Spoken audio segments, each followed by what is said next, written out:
Here's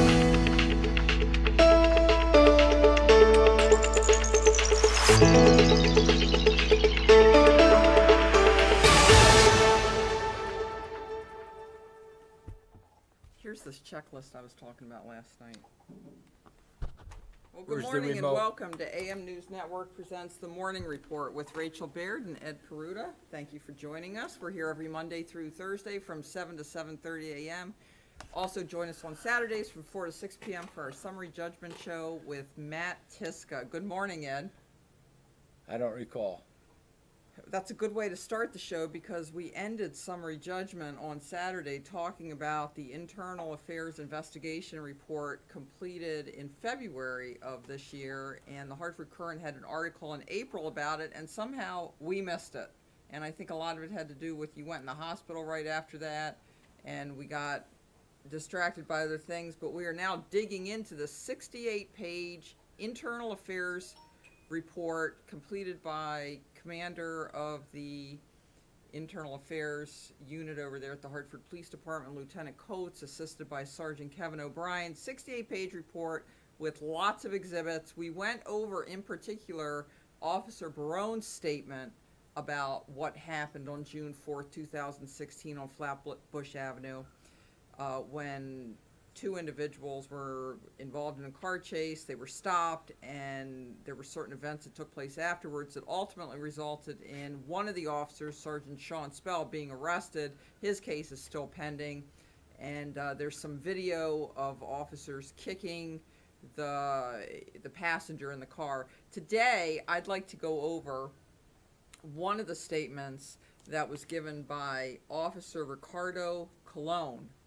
And the reason we're interested in this statement is he is somewhat called out by Lieutenant Coates for using what we've termed the police officer's Fifth Amendment. And that is, I do not recall. Take it away, Ed, because I know this is a particular pet peeve of yours. First of all, let me go over what you just said. Saturday, during the 2-hour flagship show, Summary Judgment, we got into, at least a little bit, the 68-page Internal Affairs report.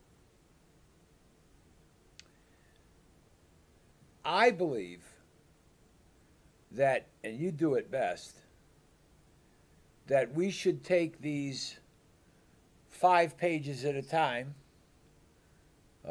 10 pages at a time, and have you read it into the record, okay? Pausing after the 5 pages, and then we would be able to comment on the 5 pages of information that came out. Because I think that a proper dissection or review of what is and is not in the report, what did or did not happen after the report, yes, is critical. Now, kudos to J.C. Playford, who currently is in northeastern Florida in the area of Jacksonville. J.C. called us up. He was watching the show. He knows what we think about the Brady list. And evidently, the district attorney in the area of Jacksonville, Florida, has in fact compiled a list, a Brady list. Yeah, but the funny thing about it is, a couple hours before JC called you last night, I was sitting there doing research on the Brady list yesterday. And found that article. And I found an article about the state's attorney in Jacksonville, Florida, having implemented a Brady list. And I sent it to you along with a bunch of other articles I had found. And then JC called up about it, and I had not put 2 and 2 together that, oh, Jacksonville, JC's right there. Right. Now, so that prompted me to begin to draft a Freedom of Information request to Chief James Ravella in the Hartford Police Department, because of the information contained in this 68-page report and the implications that Brady has in the information contained in the 68-page report. And just to make clear, to catch everybody up on what the Brady list is, and I'm going to take this from the Jacksonville article about what's happening down there. The policy shift in Jacksonville means that prosecutors will be required to notify defense attorneys when they're handling cases staked to the credibility of a listed police officer. The Brady-Giglio list takes its name from two Supreme Court decisions influencing what evidence prosecutors must disclose to defense attorneys. And the state's attorney's office, I'll conclude with this, said they're not setting any lofty goals by enacting the list. It's simply a tool to ensure that we are legally complying with our discovery obligations. And this is not an issue that we just started following. I wrote a letter to the Chief State's Attorney, Kevin Kane, dated January 27, 2014, and I asked him, what policies and procedures does the Division of Criminal Justice follow to track documented issues impacting the credibility of sworn officers on whom criminal prosecutions rely for testimony and or tangible evidence? That was a Freedom of Information Act request. I received a response from his delegee, Brian Austin Jr., dated February 11, 2014, saying, the division does not have any administrative policies or procedures responsive to this request, although the division is currently contemplating the establishment of such policy. So, in other words, there's a United States Supreme Court case, two, that hold that prosecutors are responsible for providing this information. Even if it's not asked for, they just have to provide it. Exculpatory information about the credibility of police officers. And the state of Connecticut does not have any policy or procedure for making sure that occurs. Let's just ignore the Supreme Court. And I'm going to go a step further. Because at the time I was speaking to Attorney Janet Ainsworth in the Connecticut Department of Emergency Services and Public Protection, and to make it simple, the Connecticut State Police Legal Affairs Unit, regarding a person that we believe should have been Brady'd, and that information should have been turned over to you as defense counsel in a case in New London County. Now, in other words, on February 14th, 2013, an email went out about J. Severon Bergeron saying that as a trooper, his police powers have been suspended until further notice. And that arose from his suspension upon allegations of falsifying tickets and some other acts, where the state police had actually sought a warrant for his arrest, but had been rejected by the state's attorney, Michael Regan. That went out in February 2013. I had a case at that time involving him as the officer, and nobody told me about this, despite the fact that it went out to a whole list of people here. But your email address isn't on it. Yeah, and so a lot of people knew about it, including Alaric Fox. A lot of people knew about it, but nobody either told the prosecutor or the prosecutor was told and didn't tell me. And by the way, the Supreme Court has held it doesn't matter if the prosecutor has been told by the police, the prosecutor is held responsible for that knowledge. So it's the prosecutor's affirmative duty to find out if there's any information that impacts the credibility of the officer, whether they're told or not. Simply, I didn't know doesn't work. What is your recourse to an individual who has absolute immunity in his job performance? Well, there's case law about that as well. It's a due process violation. Well, what I'm saying is this, is that I believe that this report needs to be systematically reviewed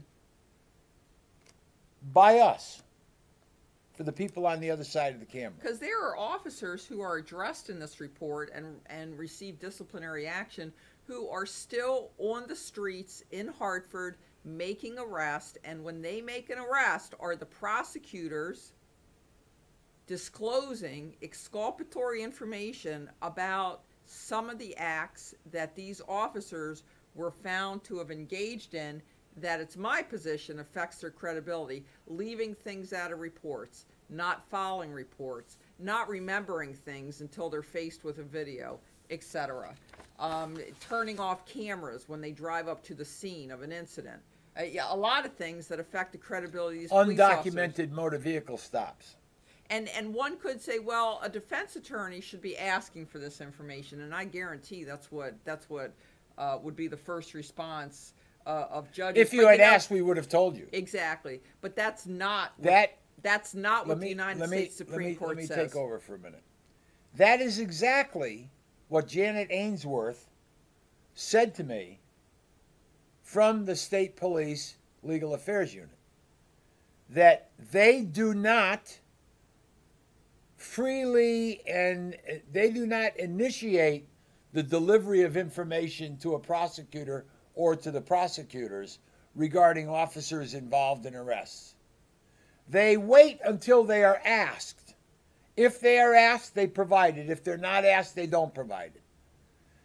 So that to me was very shocking, because I believe I read somewhere, and I can't remember where I read it, that the department, the police department or the state police, have an obligation to provide it to the prosecutor. That's 54-86C subsection C in our statutes. Yes. Well, you're good this morning. Well, we did a lot of research over the weekend on this. But I think that we should concentrate on this issue in the state of Connecticut. Because, like I said near the end of summary judgment, there is absolutely no question or issue that Attorney Rachel Baird and her legal investigator, Edward Peruta, who is the Spot News videographer for American News, we support law enforcement and police officers. When they're right, they're right. When they're doing their job, they have our undying support. But when they fuck up, we can even forgive and forget.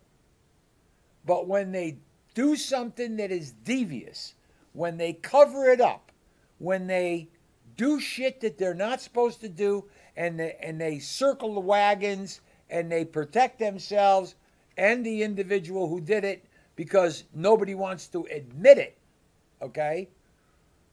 We do not support that. Yeah, I mean, what if you have a group of people,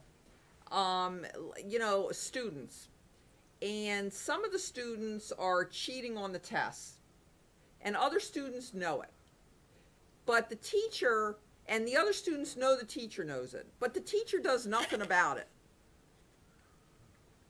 What does that say to the students who aren't cheating? It says it's okay to cheat. And if the teacher calls out the students who are cheating, does that mean the teacher doesn't like kids? Does that mean the teacher's anti-student? No, the teacher's pro-student. The teacher does not want to see the students cheating because it brings down the reputation of all students in general. The teacher wants to see students doing their best, following the rules, because that makes all students look good. Okay? And that's an analogy that I'm attempting to draw. When you point out mistakes or bad things, that doesn't mean you don't like somebody. It means that you want to see them be their best, do their best. I saw a video of a street scene in Hartford where a lot of the residents were surrounding the police officers and were not totally respectful. Could I put that gently? That's putting it gently. That doesn't come from nowhere. Okay, that comes from their impression that police officers aren't always truthful. Okay, and you need to change that impression. And how do you change it? By doing away with stuff like happened on Flatbush Avenue in 2016. It's like attorneys. You know, one attorney takes money or lies or doesn't represent their client adequately, and it reflects on all attorneys. Okay, so you want, as a profession, people to follow the rules so there's respect overall. So with that as a setup, let's go over, because we started out the show with I do not recall. I'm gonna read this. No, I think it's not good to read it. You don't want to kind of set it up and go through it? No, I want to just read it for the record. Okay. I liked it the way we did Saturday night, kind of went through the whole story, but go ahead. Well, because people don't know. There is an incident on Flatbush Avenue. There's an investigation taking place, and Lieutenant Coates and Sergeant O'Brien are interviewing Officer Colon. Ricardo Colon. Ricardo Colon. And this is the paragraph that really sets me off. After reviewing the video multiple times, that's the video that was captured by the dash cam of a West Hartford cruiser, I advised Officer Conlon. Cologne. Cologne. It's cologne. I can't like get the it stuff right. you put Cologne. on Okay, to cologne. make yourself smell good. That it appeared that he placed his right foot next to Mr. Diaz's body, in parentheses, shoulder, neck, head region, took 2 full steps back, and then delivered a foot strike to Mr. Diaz. That's called a punt.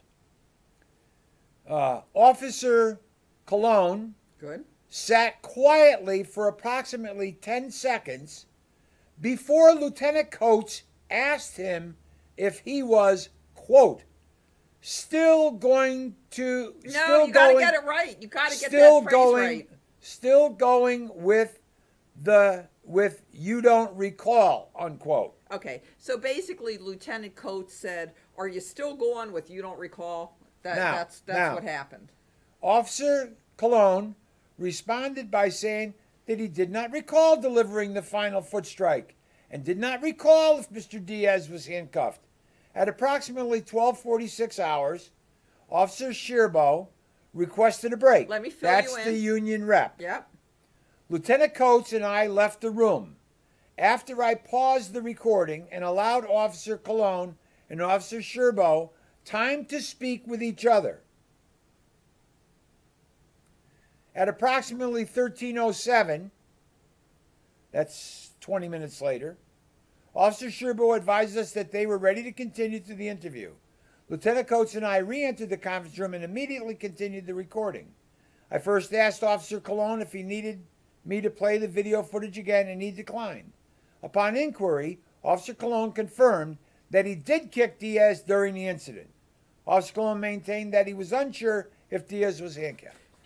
The only thing that I want to concentrate, me, not everybody else, not you, not in an evaluation of the 68 pages, I have said repeatedly that when you are asking a police officer a question and that officer is under oath, you will hear them say repeatedly on numerous occasions, I don't recall. And I came out of watching a Torrington police sergeant say it like 27 times when he was on the stand.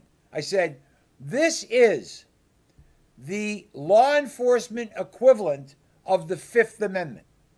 I refuse to answer on the grounds it may tend to incriminate me. Because they know that they cannot say they did it, and they can't say they didn't do it. If we know they did do it, they can't say they didn't.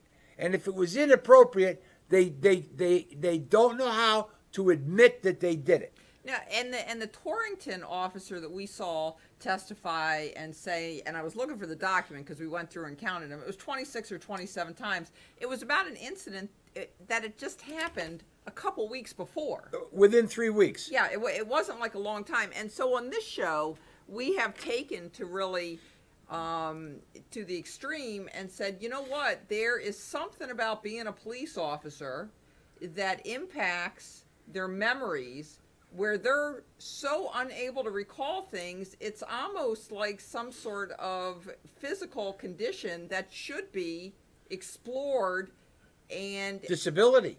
Some kind of disability. They should be let go for disability purposes. But I know one thing.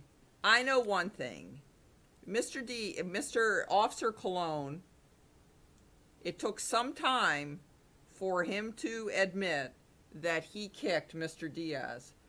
He had to look at the video, he had to take a break and discuss it, and I know with certainty that if there was no video, that Officer Cologne would have stated under oath in court, and had no problem doing so, that he didn't kick Mr. Diaz. The only reason he ever admitted it was because it was right in front of his eyes. When the pressure was put on him, and it was right in front of his eyes, and he talked to his union rep. They probably went over all the possibilities. Was the video doctored? Was it, they probably went over all the things that he could possibly argue, and they came to the conclusion, that's you in that video kicking Diaz, and you have no choice but to admit it. But if it wasn't in the video, he would have stated under oath that he didn't do it, and Mr. Diaz would have said he did, and who do you think everybody would have believed? And that's the problem defense attorneys run into every day in court when it's a police officer's word against somebody else. Everybody believes the police officer unless there's video, and the police officer has no choice but to admit what happened. Many members of law enforcement know how to testify on the stand, how to make sure that all of the elements are there, everything is kosher there. For example, I got a ticket for snow on my car, and the Connecticut State Trooper, when first asked, because they had to do it again, when asked, said Mr. Peruta handed me his Connecticut registration and his Connecticut driver's license. Now, the judge wasn't paying attention, and he didn't hear it. But when we raised the issue, because that was a trooper testifying on automatic pilot, just say everything you have to say to get everything in to get the conviction. I do not have a Connecticut driver's license. If he had said he gave me his Connecticut registration and his California driver's license, because eventually he was handed the ticket and said, what state is that license issued from? California. And then he denied ever saying it was a Connecticut license, because it was like a whole new trial going on, and instead of in front of a magistrate, in front of whatever. But what happens is they learn by osmosis. They learn by being involved in the system. They talk to each other when they come back from court. They know how an attorney like Rachel, one officer went back and said, she handed me my ass on the stand. She knows how to ask questions. She knows what to ask. Lawyers know how to ask questions and what to ask. And when the officer has been shown to be irresponsible or something wrong with what he did, he goes back and he explains to everybody the question, the answer, and then they figure out how to answer, and a lot of times it comes up to, I don't recall. Because you can't get arrested for not remembering. But you should be dismissed from the department for having a serious mental disorder regarding memory. Yep. So do you want to start at the beginning of the interview? Or where do you want to go from here? We have about 5 minutes. Right. So why don't you start and take page 1. Well, let me tell you. Let's get back to Jacksonville. Why don't we do that? Let's go to Jacksonville. Yeah, they talked to a veteran former prosecutor and law professor down at the University of Florida named Bob Deckley for the article, and he said that it's long been standard practice for state attorneys to operate without a list of problematic police officers, but quite frankly, standard practice isn't best practice. A failure to track police officers with legal issues leads to court challenges, which tend to come to the surface at the most inopportune time post-conviction. Information comes out and defense attorneys say, well, why didn't you tell me? And this professor says, I didn't know won't cut it, because prosecutors are obligated to know this information. And the thing about Connecticut may be one of the easiest states to implement a Brady list. Why? Because unlike a lot of other states, prosecutors throughout the state are all employed by one agency, the Division of Criminal Justice. There aren't different counties like in California or Florida. All prosecutors report to one chief state's attorney, Kevin Kane.